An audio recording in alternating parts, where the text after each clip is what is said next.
একথা আমি বলিনি, একথা মুহাম্মদ সাল্লাল্লাহু আলাইহি ওয়াসাল্লাম বলছেন। এবার আপনি বিবেচনা করুন আপনার ছেলে মেয়ের উপরে। রাসূল সাল্লাল্লাহু আলাইহি সাল্লাম বলেন, মান কাদলা ওয়ালিদা, কারো যদি একটা কাজের মেয়ে থাকে, ছেলে মেয়ে, ফা আদ্দাবাহা ফাসানা তাদিবাহা, তাকে শিষ্টাচার শিখিয়ে দিতে হবে। শিষ্টাচার। আম্মু,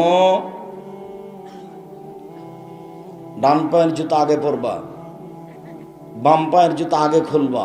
শিষ্টাচার, সুন্দর শিষ্টাচার। শিষ্টাচার আর সুন্দর শিষ্টাচার দুটো কিন্তু ভিন্ন।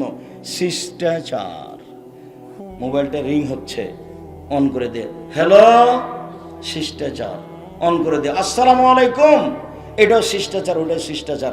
বলেন দেখি কোনটা সুন্দর? হ্যালো বলে কুকুরকে ডাকে। এক গ্লাস পানি দিয়েছে আপনার ছেলে আপনাকে, তা আপনি বললেন থ্যাংক ইউ। এক গ্লাস পানি দিয়েছে আপনার ছেলে আপনাকে, আপনার মেয়ে আপনাকে দিল, আপনি বললেন জাযাকাল্লাহ খায়র। ওটাও শিষ্টাচার, এটাও শিষ্টাচার। বলেন কোনটা ভালো? আপনি বিদায় হচ্ছিলেন আপনার বড় ভাইয়ের বাড়ি থেকে, তখন আপনার ভাবি বাচ্চা কোলে নিয়ে বলছে তোমার চাচুকে বিদায় দাও, tata bye bye, tata bye bye. আবার আপনার ভাবি আপনার বাচ্চাকে বলে দিচ্ছে, তার বাচ্চাকে আপনার ভাতিজাকে বলে দিচ্ছে, আব্বু বলো বলো তোমার চাচু বিদায় হচ্ছে, বলো আস্তাউদিল্লাহ দীনাকা ওয়া আমানাতাকা আখিরা মালিক ওয়া যাওয়াদাকাল্লাহু তাকওয়া গাফারাক ওয়া যামবাকা হাইসু ওয়াসাকাল্লাহ। যেখানে আপনি থাকুন না কেন, আল্লাহ আপনাকে ভালো থাকার ব্যবস্থা করুক, আপনার পাপকে আল্লাহ মিটিয়ে দেখ, আল্লাহ আপনাকে নিরাপদে রাখুক। এটাও শিষ্টাচার, টাটা বয়স শিষ্টাচার। তাহলে কোনটা ভালো আর কোনটা খারাপ? সম্মানিত দিনী ভাই বোন, আল্লাহ রাসূল বলছেন ছেলে মেয়েকে শিষ্টাচার শিখিয়ে দিল, সুন্দর শিষ্টাচার শিখিয়ে দিল, বিদ্যা শিখিয়ে দিল, সুন্দর বিদ্যা শিখিয়ে দিল। সব বিদ্যা সুন্দর নয়, একটু। এই ছেলে, আল্লাহ নবী বলছেন যে বিদ্যা অর্জন করে তার পায়ের নিচে ফেরেশতারা পর বিছায়। হাদিস সহিহ। যে বিদ্যা অর্জন করে তার পায়ের নিচে ফেরেশতারা পর বিছায়। তো তোমার বোনটা ক্লাস 10-এ পড়ে, মাথার চুল ছেড়ে লম্বা লম্বা নখ রেখে নখে নেইল পালিশ দিয়ে স্কুলে যাচ্ছে, আর আরেকটা মেয়ে বোরকা পরে যাচ্ছে একটা মহিলা স্কুলে, তো নখ কাটা আছে, আর এইভাবে নোংরা হয়ে চলে না, চুল ঢাকা আছে। তো বলো তো এই ফেরেশতা কার পায়ের নিচে পর বিছাবে? বিদ্যা শিখিয়ে দিল, সুন্দর বিদ্যা শিখিয়ে দিল। সব বিদ্যা সুন্দর নয়। যে বিদ্যা তোমাকে ব্রাজিলের পতাকা ঝোলাতে বাধ্য করেছে ওটা বিদ্যা নয়। যে বিদ্যা তোমাকে ছাতা করে চুল ছাঁটা শিখিয়েছে এটা হলো কাজা, এটা হলো হারাম, এটা বিদ্যা সুন্দর নয়। যে বিদ্যা তোমাকে দাড়ি চাঁচা শিখিয়েছে সেই বিদ্যা সুন্দর নয়। যে বিদ্যা তোমাকে সুদ খাওয়া শিখিয়েছে ওই বিদ্যা সুন্দর নয়। যে বিদ্যা তোমাকে এসব যান্ত্রিক যুগের নানান পাপের সাথে জড়ানোতে সহযোগিতা করেছে এটা বিদ্যা নয়। আল্লাহ নবী বলছেন বিদ্যা শিখিয়ে দিল, সুন্দর বিদ্যা শিখিয়ে দিল, সেই ডবল নেকি পাবে বাপ হিসাবে। রাসূল সাল্লাল্লাহু আলাইহি সাল্লাম বলেন একরাহুল কালামা কাবলাল ইশায়ে ওয়া একরাহুল কালামা বাদাল ইশায়ে ওয়া একরাহুন নামা কাবলাল ইশায়ে। আল্লাহর নবী এশার সালাতের পূর্বে ঘুমানোকে ঘৃণা করতেন। আল্লাহর নবী এশার সালাতের পরে কথা বলাকে ঘৃণা করতেন। পুরো বাড়ি কন্ট্রোল করবে বাপ, এক এশার সালাত হয়ে গেছে, কোনো কথা নাই, ছেলে মেয়ে পড়াশোনা করবে, অন্যথায় গল্প বাদ দিয়ে ঘুমিয়ে যাবে। রাত 10টায় ঘুমিয়ে যেতে হবে, মাগরিবের পরে খাবেন, এশার সালাত আদায় করে ঘুমিয়ে যাবেন। তাহলে 10টায় ঘুমিয়ে গেলে এদিকে 2 ঘন্টা, ওদিকে 3 ঘন্টা, 5 ঘন্টা ঘুমিয়েছে, 3টায় উঠে যাবেন। 3টায় উঠে গিয়ে আকাশের দিকে লক্ষ্য করে দোয়া পড়বেন। 2 রাকাত সালাত আদায় করলে, বড় বড় বিদ্বান যারা নবী সিদ্দিক শুহাদা ওদের একটা তালিকা আছে, যদি আপনি 2 রাকাত সালাত আদায় করতে পারেন তাহলে আপনার তালিকাতে নামটা চলে আসবে। আর যদি বিপদগ্রস্ত হন তাহলে সুন্দর করে ওযু করে 2 রাকাত সালাত আদায় করে হাত তুলে দোয়া করে বলবেন। যদি খুব চাওয়ার প্রয়োজন হয়, এখনই লাগবে, তাহলে এভাবে উঠাবেন। হাত কি মিলা থাকবে আব্দুর রাজ্জাক সাহেব? থাকতে পারে, কোনো কথা নেই, এ ব্যাপারে কিছু আল্লাহ রাসূল বলেন। ফাঁকা থাকবে কি? হ্যাঁ, থাকতে পারে। এ ব্যাপারে আল্লাহ রাসূল কিছু বলেননি। তবে তিনি বলেছেন স্বাভাবিক চাওয়া হলো কাঁধ সামনাসামনি, আর ইবতিহাল এখনই দিতে হবে, দিতেই হবে, দেওয়া আগে তারপরে কোনো কথা। তাহলে এইভাবে হাত সম্পূর্ণ বাড়িয়ে দিতে হবে। আগে পড়তে হবে ইসমে আজম। আগে পড়তে হবে কি? ইসমে আজম। ইসমে আজম কি? আল্লাহু ইন্নী আসআলুকা বিআন্নাকা আনতাল্লাহ লা ইলাহা ইল্লা আনতাল আহাদুস সামাদুল্লাযী লাম ইয়ালিদ ওয়া লাম ইউলাদ ওয়া লাম ইয়াকুল লাহু কুফুয়ান আহাদ। তাহলে এখন দোয়া কবুল হবে। এরপরে পড়তে হবে দুরুদ। দুরুদ যদি না পড়েন তাহলে দোয়াটা উপরে যেতে যেতে এখানে ঝুলন্ত থেকে যাবে, এদিকে মাটি, উপরে আকাশ, ওটা আর যাবে না। দুরুদ ছাড়া কোনো দোয়া উপরে যাবে না।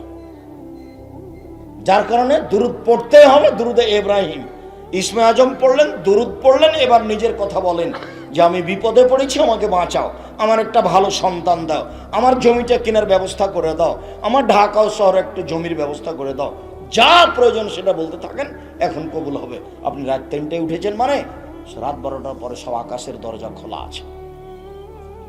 রাতের 3 ভাগের 2 ভাগ পার হওয়ার সাথে সাথে আল্লাহ সপ্তম আকাশ থেকে প্রথম আকাশে নেমে এসেছেন, এসে বলছেন মায়াধুরী ফাস্তাজিব লাহু, কে আমাকে ডাকে আমি তার ডাকে সাড়া দিব। মায়াসরনি ফাউতিয়াহু, কে কি চায়, যে যা চায় তাকে আমি তাই দিয়ে দিব। মায়াস্তাগফিরুনি ফাগফির লাহু, কে আমার কাছে ক্ষমা ভিক্ষে চাই আমি তাকে ক্ষমা করে দিব। আপনি ছেলের জন্য দোয়া করেন, রাতে উঠে এইভাবে বলতে থাকেন। সম্মানিত দিনী ভাই বোন, এইবার ছেলে বড় হয়ে উঠেছে, বড় হয়ে গেলে আপনি বিবাহ দেন। মোটামুটি আপনাকে এই অংশ সুন্দরভাবে এই পর্যন্ত শোনাচ্ছিলাম। আরও এখানে জরুরি একটা অংশ আছে যে ছেলে এবং মেয়েকে অসঙ্গ সাথে সাথী বান্ধবী যেন খারাপ না হয়, তার সঙ্গ দোষ যেন খারাপ না হয়, এদিকে আপনি খুব চিন্তা করবেন, খুব খেয়াল করবেন। চাঁপাইনবাবগঞ্জে ভাষা আছে, সঙ্গ দোষে লোহা ভাসে, এই কথা আল্লাহর নবীও বলেছেন। রাসূল সাল্লাল্লাহু আলাইহি ওয়াসাল্লাম বলছেন মাসালু জালিসিস সালিহ সহে কা সাহিবুল কা হামিলুল মিসকে ও নাখিল কিরে, ভালো সঙ্গী আর মন্দ সঙ্গীর উদাহরণ কামারের মতো আর আতরওয়ালার মতো, কর্মকারের মতো আর আতরওয়ালার মতো। কারো বন্ধু যদি আতরওয়ালা হয়, এমাই হইছে একা, আতর এমনিতে দিতে পারে, দোস্ত বান্ধবী একটু আতর নাও, যদি এমনিতে না দেয় আনতাত্তা মিনহু, তাহলে কিনে নিতে পারেন। এমনি তো দিল না, কিনেও নিলেন না, তাজাদু মিনহু রিহান তাইয়্যিবা, পাশে বসে থাকলে আতরের গন্ধ পাওয়া যাবে। ছেলে যদি, বন্ধু যদি ভালো হয়, ছেলে ভালো হবে, এ কথাই সত্য। আতরওয়ালা যেমন তার আতরের গন্ধকে ঠেকাতে পারে না, ভালো ছেলে তার ভালো প্রতিক্রিয়া ঠেকাতে পারে না, ভালো বান্ধবী তার ভিতরের প্রতিক্রিয়া ঠেকাতে পারে না। তারপর আল্লাহ রাসূল বলছেন কারো বন্ধু যদি কামার হয়, পাশে যদি বসে থাকে, কখন আগুন ছিটকে এসে কাপড় জ্বলে যেতে পারে। কাপড় জ্বলে যদি না যায় তাহলে তাজাদু মিনহু রিহান খাবিসা, পাশে বসে থাকলে ধোঁয়া লাগবে। কামারের পাশে বসে থেকে ধোঁয়া লাগবে না, এই কথা যেমন মিথ্যে, আপনার ছেলের বন্ধু খারাপ, আপনার ছেলে খারাপ হবে না, এই কথা তেমনি মিথ্যে। কামারের পাশে বসে থেকে নাকে মুখে ধোঁয়া লাগবে না, এই কথা যেমন মিথ্যে।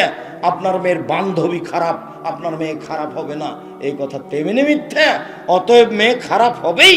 এখন ছেলে মেয়ের সবচেয়ে খারাপ বন্ধু হলো মোবাইল, সবচেয়ে খারাপ বান্ধব হলো মোবাইল। এরপর আপনাকে আমি অনুরোধ জানিয়েছি, কঠোর হাতে নিজেকে দমন করবেন। আফজালুল মুজাহিদ মাইজাহিদ নাফসাহু, সবচেয়ে শক্তিশালী মুজাহিদ যে আত্মার বিরুদ্ধে জিহাদ করে। কেমনে ও বলতে পারে রাত 2টায় 3টায় আমি 2 রাকাত সালাত আদায় করেছি, এখন আমাকে বলছে এই যে টিভিটা খুলে দে, ল্যাংটা মেয়ে আসবে, টিভিটা খুলে দে, ও আমাকে বলছে বারবার ভিতর থেকে বলছে। ও শয়তান, ওকে যখন আল্লাহ বলেছিল সর সর সর সর শয়তান, তোকে আমি সিজদা করতে বললাম, করলি না, সর, তখন বলছে আচ্ছা ঠিক আছে সরে যাব। 2টা কথা। হ্যাঁ কি? একটা কথা হলো কিয়ামত পর্যন্ত বেঁচে থাকার সুযোগ দিতে হবে। আচ্ছা ঠিক আছে দিলাম। তাহলে ইবলিস বেঁচে থাকবে কতদিন? কিয়ামত পর্যন্ত। ও সুযোগ নিয়ে নিয়েছে, বলেছে আল্লাহ বলেছেন ঠিক আছে দিলাম। আর একটা, আদম সন্তানকে দেখে ছেড়ে দেবো কেমনে জান্নাতে যায়, আমি যাব জাহান্নামে আর ওকে জান্নাতে যেতে দিব, এটা আমি করব না। তোমার মর্যাদার কসম, তোমার ইজ্জতের কসম, তোমার সম্মানের কসম, আদম সন্তানকে জাহান্নামে নিয়ে গিয়েই ছাড়বো। তখন আল্লাহ বলছেন ওয়াইজ্জাতি ওয়া মাকানি ওয়া ইরতিফায়ে জালালি, ইবলিস শুনে রাখো, আমার সম্মানের কসম, আমার মর্যাদার কসম, আমার ইজ্জতের কসম, আদম সন্তান যতবার ক্ষমা চাইবে আমি তাকে ততবার ক্ষমা করে দিব। তুমি যেভাবে ডাকো আমি সেভাবে থাকি, তুমি যেভাবে আশা পোষণ করো সেভাবে আমি পূর্ণ করে থাকি। আমি পরোয়া করি না তুমি কত বড় পাপী, আমি পরোয়া করি না তুমি কত বড় পাপী। আমি ক্ষমা চাইলে আমি ক্ষমা করে দিই, তুমি ক্ষমা চাইলে আমি ক্ষমা করে দিই। তুমি যেভাবে ডাকো আমি সেভাবে থাকি, তুমি যেভাবে ডাকো আমি সেভাবে থাকি, তুমি যেভাবে আশা পোষণ করো সেভাবে পূর্ণ করে থাকি। আমি পরোয়া করি না তুমি কত বড় পাপী। সম্মানিত দিনী ভাই বোন, আহাল পরিবারের জন্য দোয়া করেন, পরিবারটাকে সুন্দর করার চেষ্টা করেন। সম্মানিত দিনী বোন, আপনাকে আমি অনুরোধ জানাচ্ছি যে আপনার কারণে পরিবার নষ্ট হয়েছে এই কথাই ঠিক, বহুদিন বলেছি, আজকের জন্য আপনাকে এতটুকু বলে রাখছি যে আল্লাহ নবী বলেছেন আপনার জরুরি জিম্মেদারি 4টা। 1, শিষ্টাচার শিখাবেন আপনি ছেলে মেয়েকে। 2, বিদ্যা শিখাবেন আপনি ছেলে মেয়েকে মা হিসেবে। 3, ছেলে মেয়েকে সাজগোজ করে পরিপাটি করে রাখবেন, দাঁত পরিষ্কার আছে কিনা দেখবেন, নখটা কাটা আছে কিনা দেখবেন, মাথার চুল কিভাবে ছাঁটা আছে সেটা দেখবেন। 24 ঘন্টা আপনার ছেলে মেয়েকে আপনি চোখের নজরে রাখবেন। 4, আপনি পাহারাদার। একথা আমি বলিনি, একথা মুহাম্মদ সাল্লাল্লাহু আলাইহি ওয়াসাল্লাম বলছেন। আপনি আপনার ছেলে মেয়ের উপরে পাহারাদার। উপস্থিত বৈঠকের মুসলিম বোন, আপনাকে পাহারাদার হওয়ার জন্য অনুরোধ জানিয়ে বলছি, 4টা কাজ করেন, জান্নাতের সব দরজা খোলা। উপস্থিত বৈঠকের দিনী মুসলিম বোন, 4টা কাজ করেন, জান্নাতের সব দরজা খোলা। 1, 5 ওয়াক্ত সালাত আদায় করবেন। 2, রমজান মাসের সিয়াম পালন করবেন। 3, স্বামীকে মেনে চলবেন। 4, জেনায় লিপ্ত হবেন না। এই 4টা কাজ করতে পারলে জান্নাতের সব দরজা খোলা, একথা মুহাম্মদ সাল্লাল্লাহু আলাইহি সাল্লাম বলেন। তবে তিনি একথা বলেন, জাহান্নাম বলতে নারী আর নারী, জাহান্নাম বলতে নারী আর নারী, জাহান্নাম বলতে নারী আর নারী। তার কারণ হলো 3টে। 1, অযথা একবারের বদনাম করো, গীবত করো, অভিশাপ করো, এটা হলো 1 নম্বর কারণ। 2, স্বামীকে মেনে চলেন না, এটা হলো 2 নম্বর কারণ। 3 নম্বর কারণ, আল্লাহ রাসূল বলছেন, ও নারী জাতি, আমি দেখিনি তোমাদের চেয়ে কাউকে বুদ্ধিমানের বুদ্ধিকে নষ্ট করতে পারে। তোমরা এমন জাতি যে বুদ্ধিমানের বুদ্ধিকে নষ্ট করতে পারো। ও নারী জাতি, তোমরা এমন জাতি যে বুদ্ধিমানের বুদ্ধিকে নষ্ট করতে পারো। এমনি তো 5 ওয়াক্ত সালাত আদায় করেন না, আবার এই পাঞ্জার চুল, এই শরীরের অঙ্গ প্রত্যঙ্গ জাতিকে দেখিয়ে, জাতিকে পাপী করে জাহান্নামের দিকে ঠেলে দিয়ে আপনি নিজেকে কেমনে শিক্ষিতা মনে করেন? আপনি নিজে কেমনে রক্ষা পাবেন? আপনার নিজের পাপেরই হিসাব নাই, আবার কত মানুষকে পাপী করলেন সেটার কি হিসাব করেছেন কখনো? আপনার বিবেচনা করা উচিত। তোমার সাবধান হওয়া উচিত। মানুষের ক্ষতি করে, যুবকদের ক্ষতি করে, কত যুবকের মোবাইল নাম্বার তোমার কাছে আছে সেটা তুমি জানো, আর আল্লাহ তোমার বিষয় ভালোভাবে জানে। দেখো, গোপন পাপে লিপ্ত হয়েও না, জাতির ক্ষতি করিও না, যুবকদের ক্ষতি করো না, নিজেই তো পাপ করছো, সালাত আদায় করো না, আরো কত কি। আবার আরেকজনকে পাপী করে নিজেকে শিক্ষিতা মনে করিও না, আরেকজনকে জাহান্নাম দিকে ঠেলে দিয়ে নিজেকে ভালো মনে করিও না। ভালো হতে গেলে বোরখা পরে হতে হবে। আব্দুর রাজ্জাক সাহেব, বোরখা পরে যারা তারাও তো জেনা করে। হ্যাঁ, কথা ঠিক, বোরখা পরে যারা তারাও তো জেনা করে। এরপরেও ভালো হতে হলে এই পথেই হতে হবে। তুমি কাপড়ই পরবে না, মাথার চুল দেশবাসী দেখবে, আর তুমি বলবে যে আমি ভালো, এটা হয় না। নিজে বিষ খাবা আর বলবো আমি শরবত খাচ্ছি, এটা হয় না। মুখে বিষ দিয়ে শরবত বলতে হবে কথা নয়, এই পথটা হচ্ছে ভালো পথ। সম্মানিত দিনী ভাই বোন, আমি আলোচনার এই পর্যায়ে এসে আমরা জাতিকে মুখে যেভাবে বলেছি, কলমে সেভাবে বলছি, মিডিয়ায় সেভাবে দেখাচ্ছি। কলম আমার সাথে আছে, আদর্শ নারী, আদর্শ পুরুষ, আদর্শ পরিবার, সলাতের উপরে বইগুলি, বিশেষভাবে সলাতের উপরে বইগুলি, নামাজের উপরে, আর দুয়ার বইটা আছে কিনা, আর আলিতে সম্পত্রিকা। আমি আপনাদের বাড়ির মানুষ, আমি আপনাদের ঘরের মানুষ, আমি আপনাদের সন্তান, ভাই ভাতিজা, জীবন বাজি রেখে আমি ধর্ম জাতির সামনে পেশ করার জন্য চেষ্টা চালাচ্ছি। মুখে কলমে মিডিয়ায় আপনাদেরকে বেশি মূল্যায়ন করতে হবে, এটা আমার আন্তরিক অনুরোধ।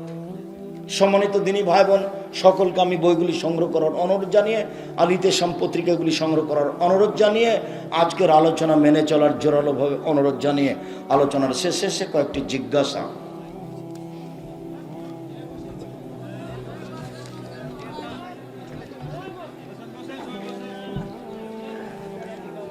আপনি বলেন, আমি মাঝহাব নিয়ে কথা বলি না, কিন্তু আপনার বক্তব্যে শুনেছি মাঝহাব মানা শিরক।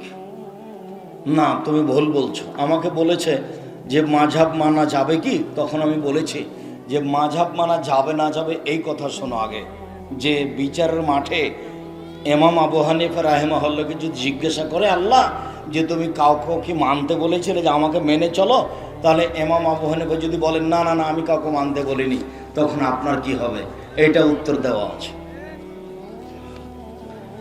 নকল করে পরীক্ষায় পুরস্কার পেয়েছিলাম, সেই পুরস্কারের আসল মালিককে খুঁজে পাওয়া সম্ভব না, এখন করণীয় কি? ওভাবে হাসতে হবে না, পরিবেশ নষ্ট হচ্ছে। হাসি ওভাবে ভালো নেই। তুমি ওর নামে কিছু দান খেরাত করো। মহিলারা বাড়ির ছাদে বা খোলা জায়গায় তাদের জামা কাপড় শুকাতে দেয়, যা রাস্তার লোকজন দেখতে পায়। জি না, মহিলাদের পোশাকও পর্দায় রাখতে হবে। রাস্তার লোকজন দেখতে পাচ্ছে এমন জায়গায় মহিলারা তাদের কাপড় শুকাতে দিতে পাবে না, নিষেধ।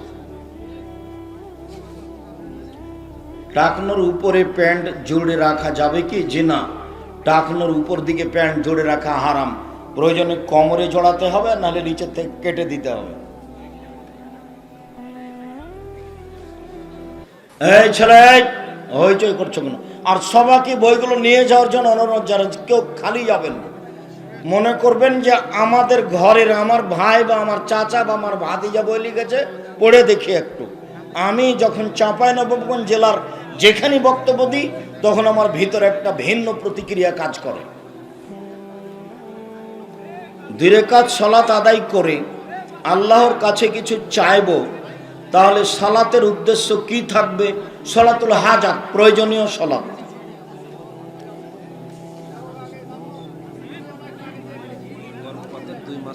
গর্ভপাতের 2 মাস আগে আমার বিবি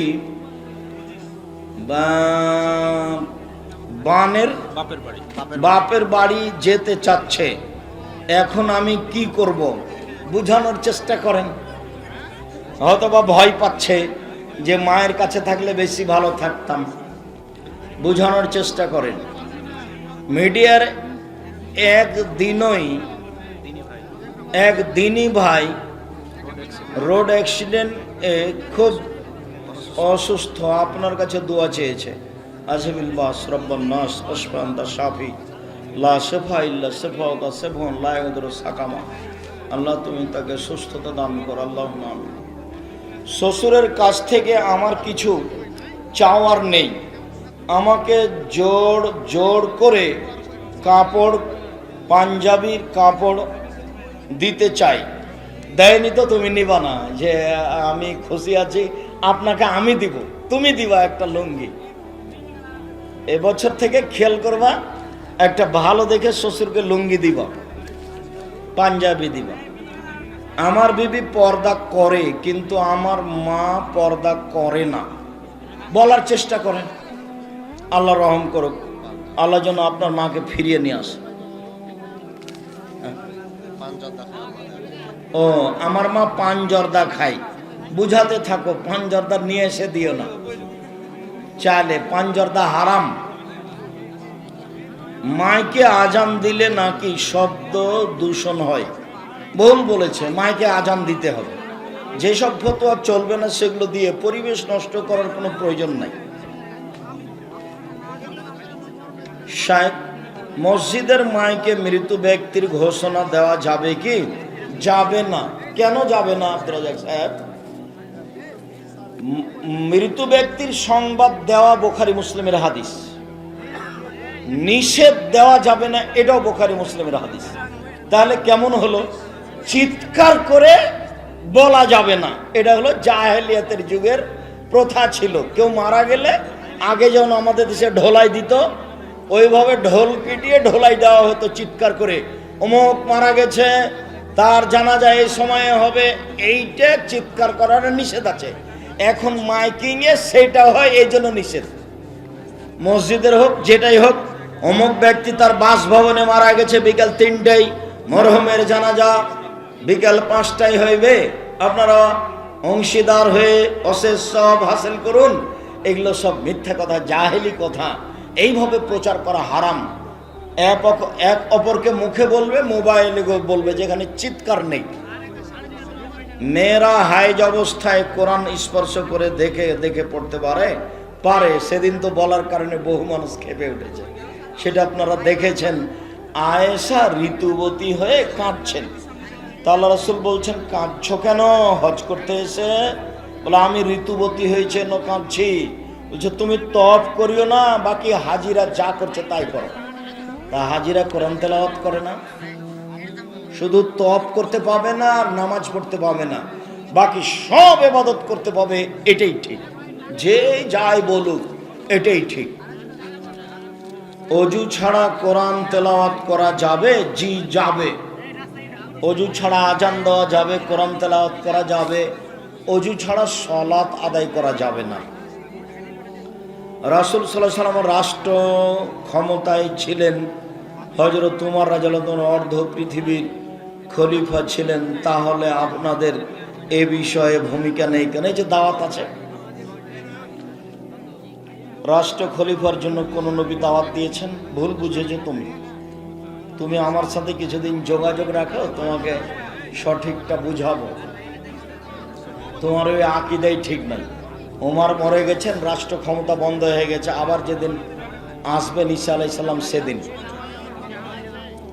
শেখ, আপনার কাছে প্রশ্ন, রাসূল সাল্লাল্লাহু আলাইহি সাল্লামের কথা, কাজ এবং মনসম্মতি যদি হাদিস হয়, তাহলে একজন আহলে হাদিসের খতিবকে বলা হয়েছিল বদর দিবস সম্পর্কে আলোচনা করিয়েন, কিন্তু তিনি বললেন কোনো দিবস মানি না। বদর দিবস বলতে তোমারও বলতে ভুল হয়েছে, হয়তো তারও ভুল হয়েছে। বদরের যুদ্ধ সম্পর্কে বলেন। আর যদি বদর দিবস বলে থাকে তাহলে তার বলাটাই ঠিক আছে, তোমারই ভুল হয়েছে। দিবস নেই এ কথাই ঠিক।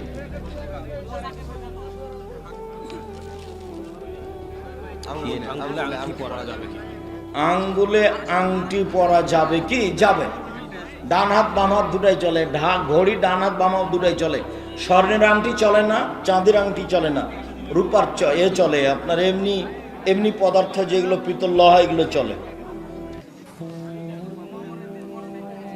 নামাজের নিয়ম শুরু থেকে শেষ পর্যন্ত বলবেন। আমি তো আগে বলনি, তাহলে সেটাই বলতাম, এখন তো আর সময় নেই।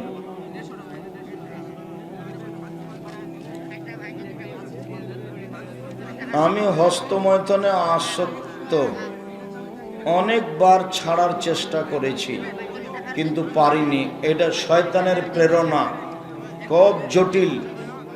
এটার সাথে তোমাকে জিহাদ করতে হবে, করতেই হবে। যখন এরকম পর্যায়ে তোমার কাছে চেপে আসবে, তখন তুমি বলবে এই শয়তান চলে এসেছে, নাউজুবিল্লাহ, তোর মুখে লাথি মারি। 2-3টা ওখানে লাথি মেরে বাইরে চলে যাওয়া, তাহলে টিকে থাকতে পারবো। খুব খারাপ, ও হলো স্পষ্ট শত্রু। একবার তোমাকে পাগল করতে পারলে বাকি জীবন তোমার ধ্বংস করে দেবে। যার জন্য আল্লাহ বলছেন ও তোমার স্পষ্ট শত্রু। বইয়ের গায়ে যেটা